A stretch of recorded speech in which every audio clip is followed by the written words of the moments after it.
You're very welcome to another episode of the Scaling Your Business podcast. For this episode, I'm delighted to be joined by John Sharpe, the founder of Billsave. John, you're very welcome to the show. Thanks a million for having me on. Chuffed to have you, John. Let's spend the first couple of minutes getting to know you, and then we'll get stuck into all the good stuff. So, you grew up Dublin? Yeah, Dublin. I grew up in Dublin. What was life like growing up in Dublin? It was great. It was wild. I was into, rugby, sport, drinking, and it was wild growing up in the 80s and 90s. I left school. Most of my classmates emigrated. I emigrated too. When I was 19, came back. 90s in Ireland were pretty. It was like a century ago. There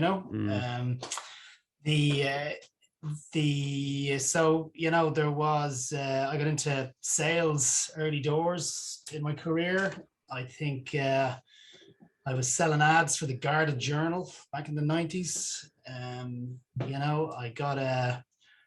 I met a girl that was on South William Street, and I met a friend of mine who was in Marlborough Recruitment at the time. I went from sales into recruitment in the 90s, and that was around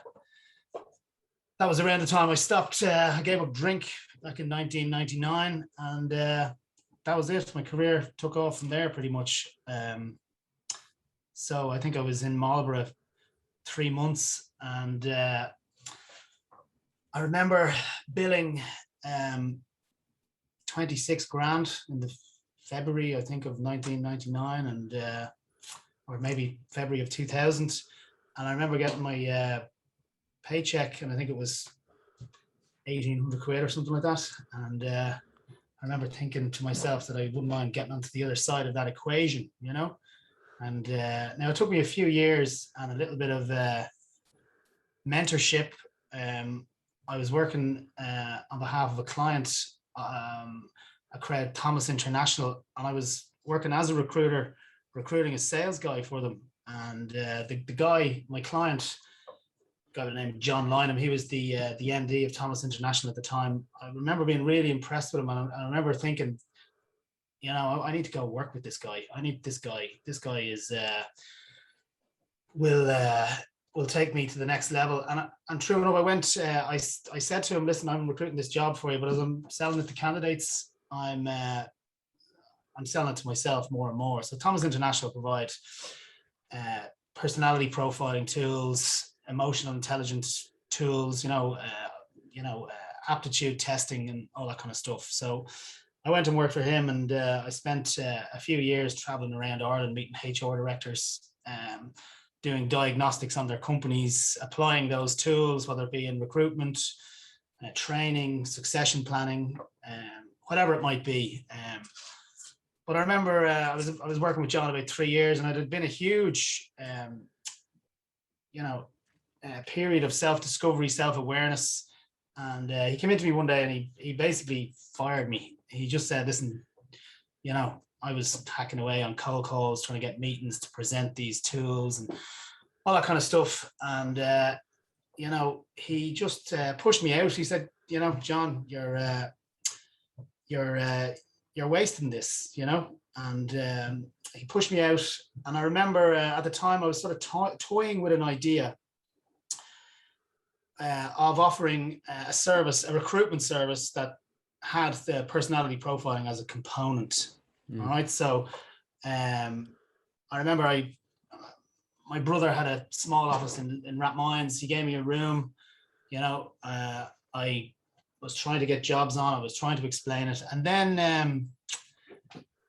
I sent out a broadcast fax we're up in 2004 now. And this is, I suppose, another big break I got. I sent out a broadcast fax in December 2004, and I was offering recruitment services, with personality profiling and aptitude testing if you wanted to, so we benchmark your job, screen your candidates, assess them against your benchmark, and only present to you candidates that were, sales guys that were driven, driving, competitive, forceful, direct, friendly, verbal, communicative, independent, strong-willed, all those things. And I sent out this broadcast fax to every business in Ireland on a Sunday night, or whatever the time was. I don't know if it was a Friday or a Sunday. Anyway, do you remember? I don't know if you're old enough to remember when the likes of Ryanair used to send these broadcast faxes out, and you're in the office, and you get these discounts on flights, and broadcast faxes were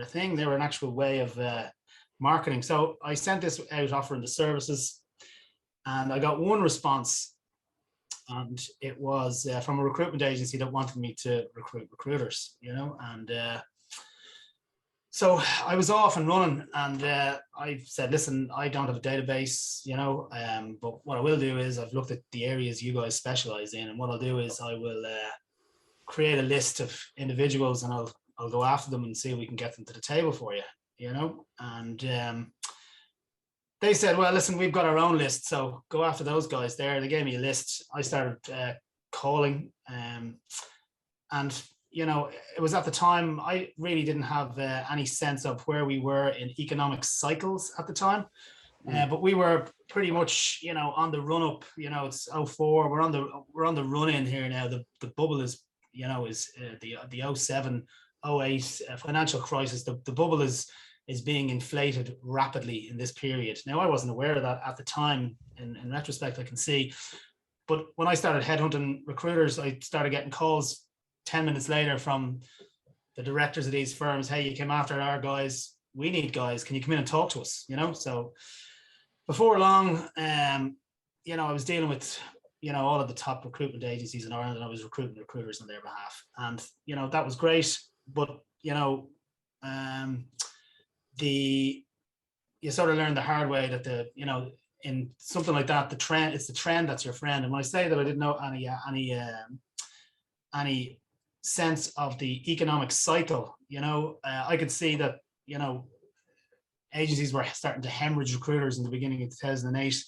They were cutting away all their middle management. I was, couldn't get a CV for love nor money up until 2007, 2008. There's avalanches of CVs coming onto my desk, and nobody wants to hire anybody, So I tried to pivot at that time from rec to rec into legal recruitment. And, I discovered that, this was, the reality was legal firms are set up the same as recruitment firms. You've got specialists in areas of specialization. And, when the market turns, all those solicitors doing conveyancing and property deals and all that kind of stuff that they were doing, they have to reinvent as well. And a lot of them had moved into big offices. So that was a bit tough. That market was dead, and I remember talking to Anne Herdy at the time, and I just said, listen, it's a dead market.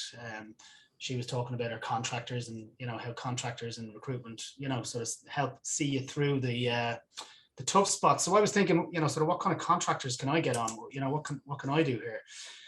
So a friend of mine, Brian Rooney, who's still my business partner today, he came into he had an idea about setting up a sales agency, and we fleshed it out.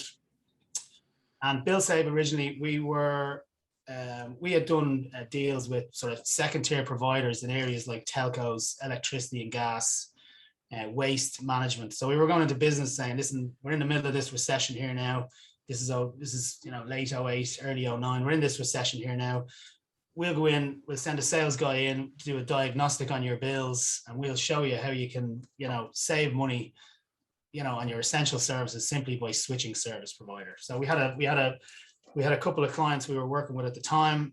We had a couple of, we were taking sales guys on commission only. We would pay them, when they signed up, a business to one of our providers. So, you'd go in with electricity, waste, phones, broadband, mobiles, and give them, different reasons why they should switch each one.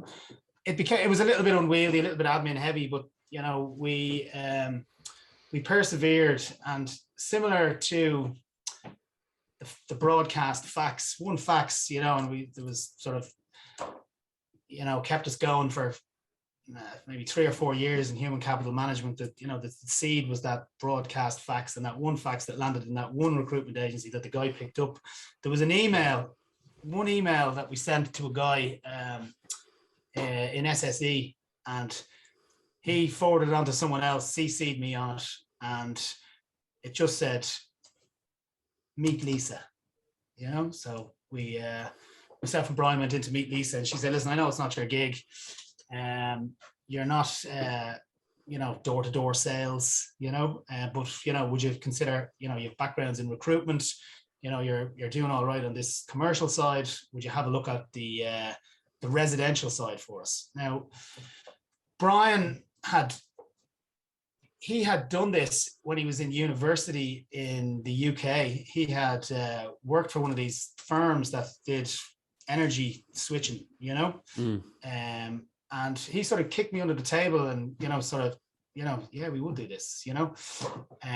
So we went away, and we were given, I think we were given County Meath, and at the time there was lots of other agencies working with Airtricity, as they were called at the time, and then they, you know, they had lots of other agencies that were working with them. They gave us County Meath.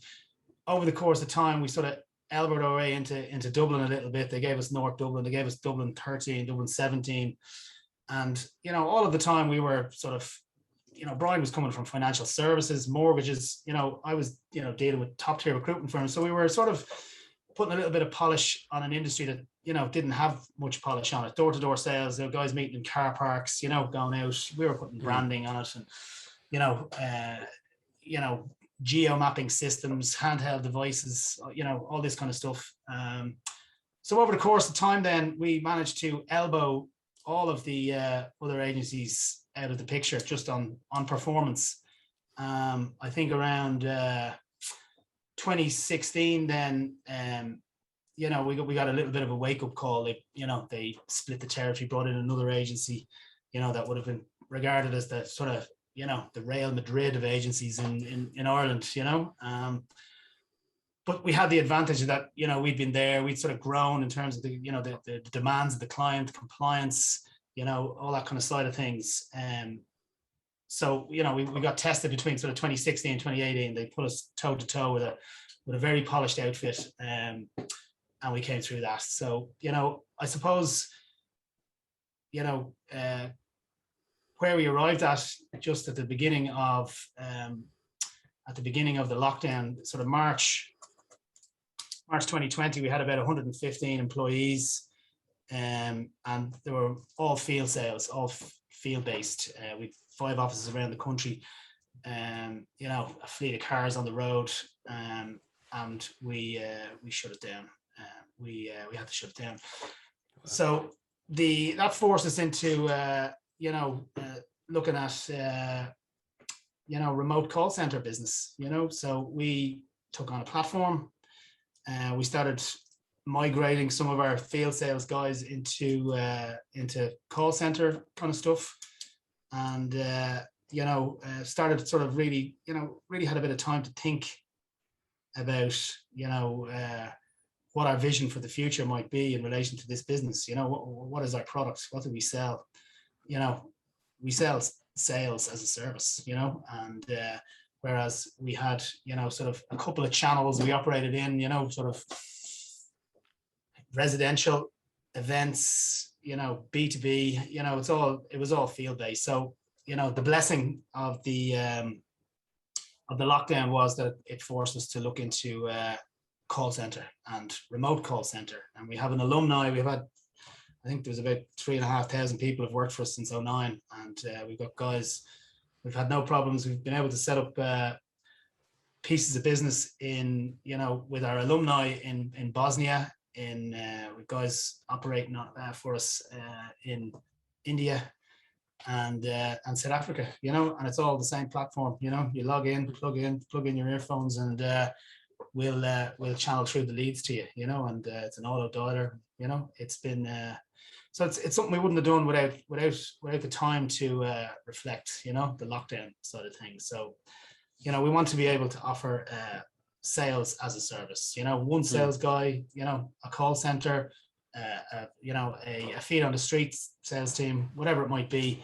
That would be, that's our gig. That's what we've evolved to. So we sort of, personally, I went from, independence, working on my own as a rec to rec guy, with maybe one person working in admin to, we've had 100 employees plus, now since probably, maybe 2018, something along those lines, Wow.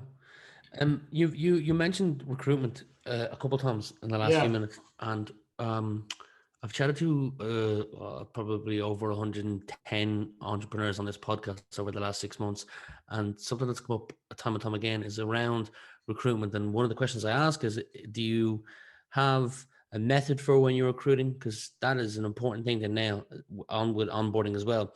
But a lot of them say they do it off gut feel. So what's something that you think number of entrepreneurs and founders and MDs miss when they take the approach of just gut feel?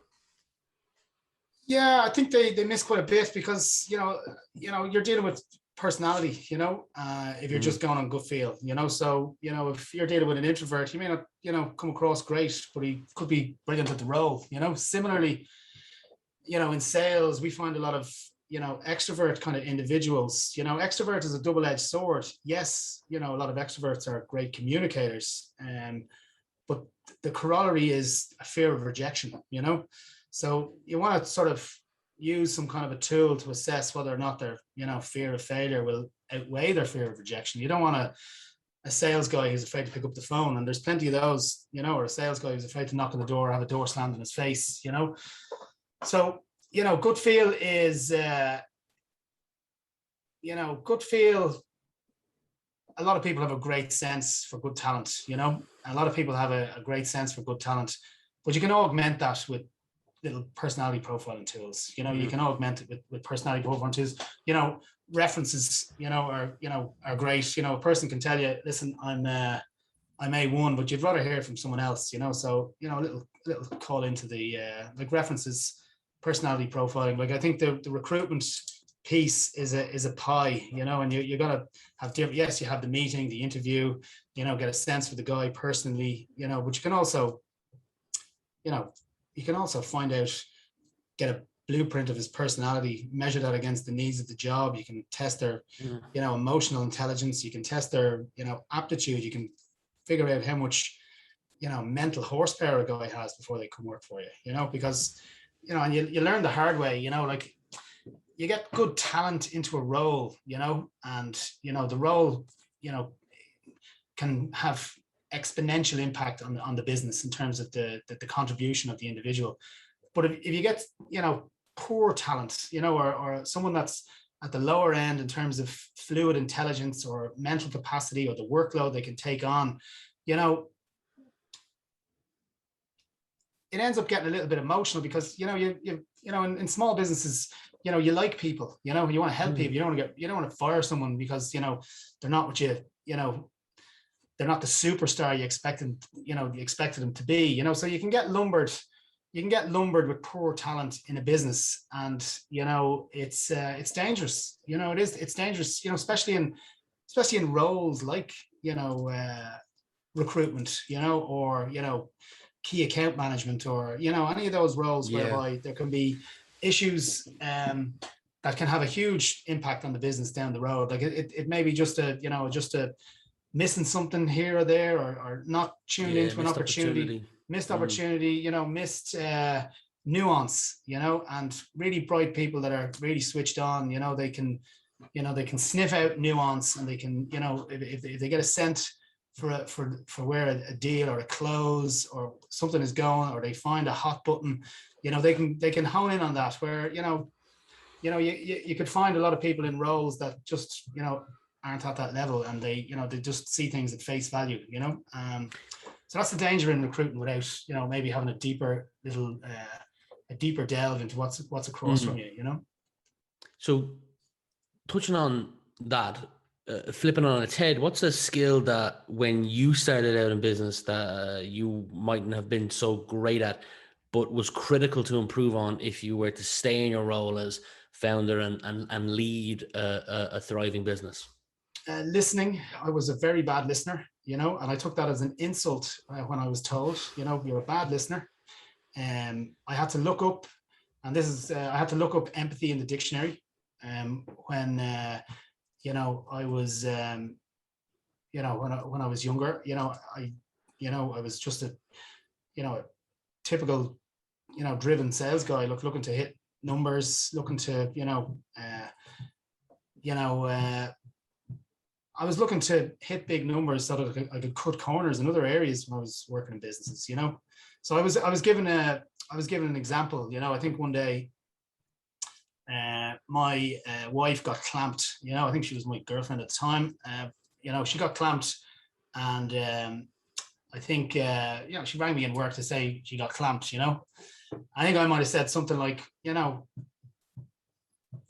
why didn't you put the money in the meter, or something along those lines, right? But she already knew, she had the feeling of arriving back to her car being clamped. She didn't need me, telling her what she should have done. What she rang me for was an oh no, and the correct response when your partner tells you she's been clamped is to give her a hug and make her a cup of tea. That's empathy. That's listening. It's not telling people what they should have done. It's trying to feel how that experience made them feel, and and relating to that, because that's why they're telling you. To share how they felt. So in a lot of so listening would have been one of the things. Empathic listening, and just trying. I have to try to be empathic, considerate, and I have to. I'm getting all right at it now, but to understand the impact that my behavioral style has on people around me. Is one of the things that I don't lose the cool. Hardly ever. Yeah. What's your favorite aspect of being your own boss? Have you got one? My favorite aspect. Well, I don't feel like I'm a boss. I feel like more of a servant. I feel like that. Because we still have clients, and we still have clients that have corporate standards, so we're still, it's not like we're free of, we still have clients with huge compliance rigors, that we would have to adhere to. We've still got to go through, all of the, we still have to toe the line, in terms of that. But I think,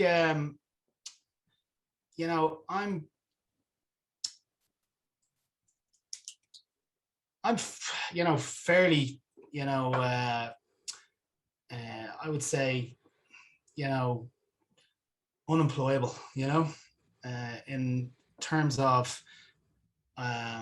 You can curse in this podcast if you want to. You don't need to hold back. Yeah, no, but it's just, little, I would quickly, I have in the past, I would identify, maybe bosses that I might not respect. I would see, holes in their game, and that would be it for me, in a lot of cases,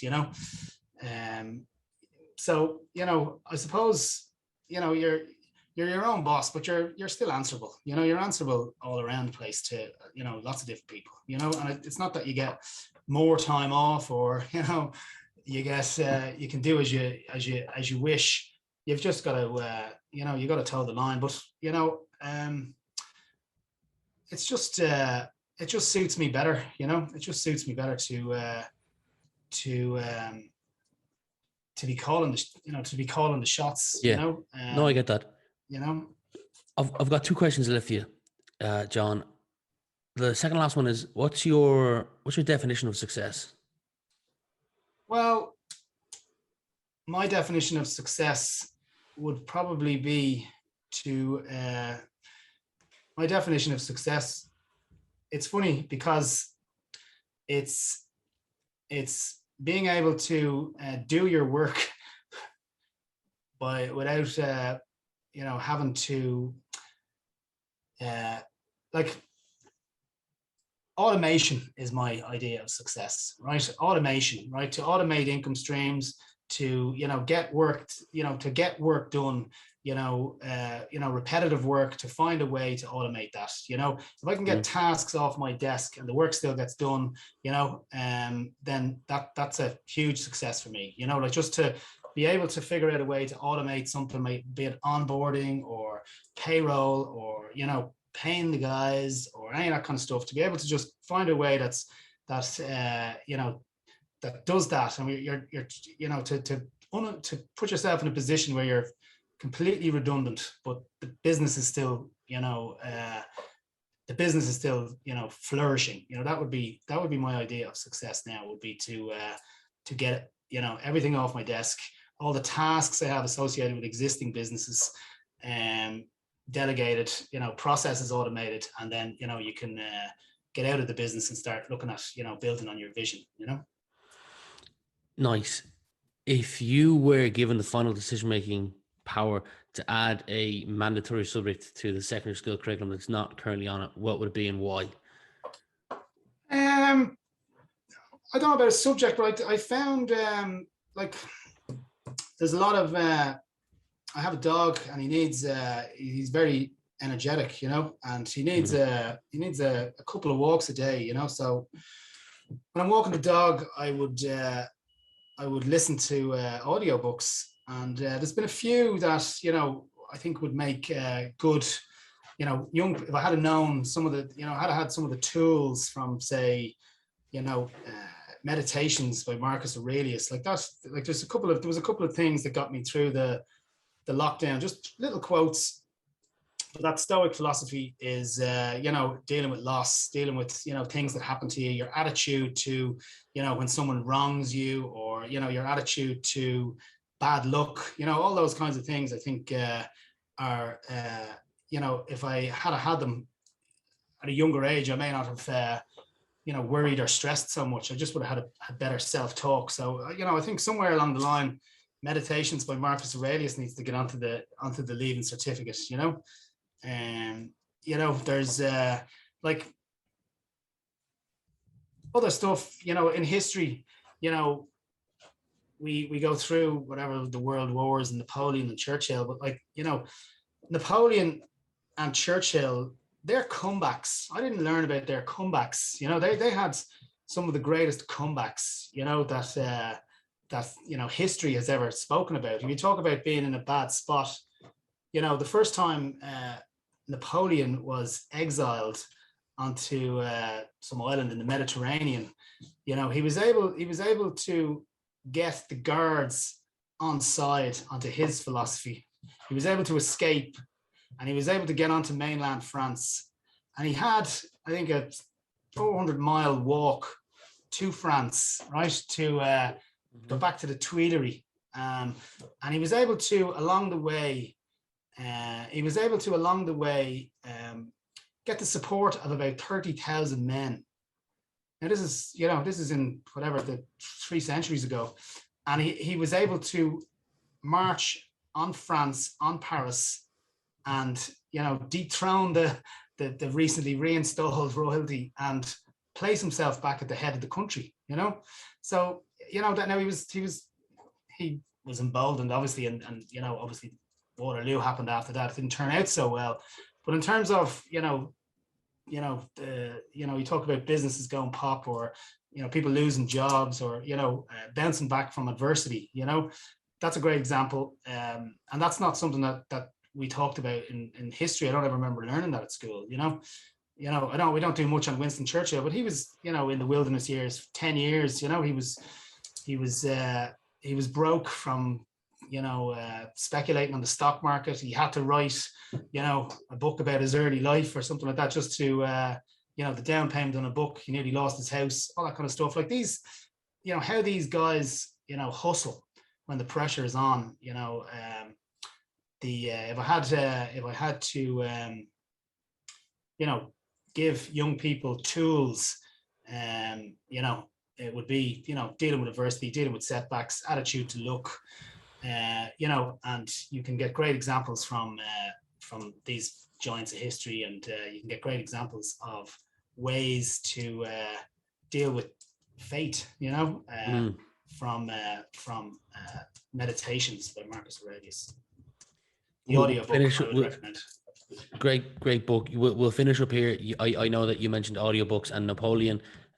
You gave a list, and I'll link it below wherever you're listening to this, about your favorite audiobooks of 2020. And you said on the Napoleon, The Man Behind the Myth, your quote was, Napoleon made me reevaluate my definition of hardship and what a man can endure and achieve when on a mission. So for those who want the full list of those 9 books, the audiobooks that you mentioned, I'll leave a link to John's LinkedIn profile below. But John, thanks for spending 30 minutes with me today to learn a little more about you and your success in business and some of the challenges you've overcome. It's been a pleasure spending those 30 minutes with you, and I wish you continued success. Thank you, Rian. Very much appreciate it. Thanks for having me on.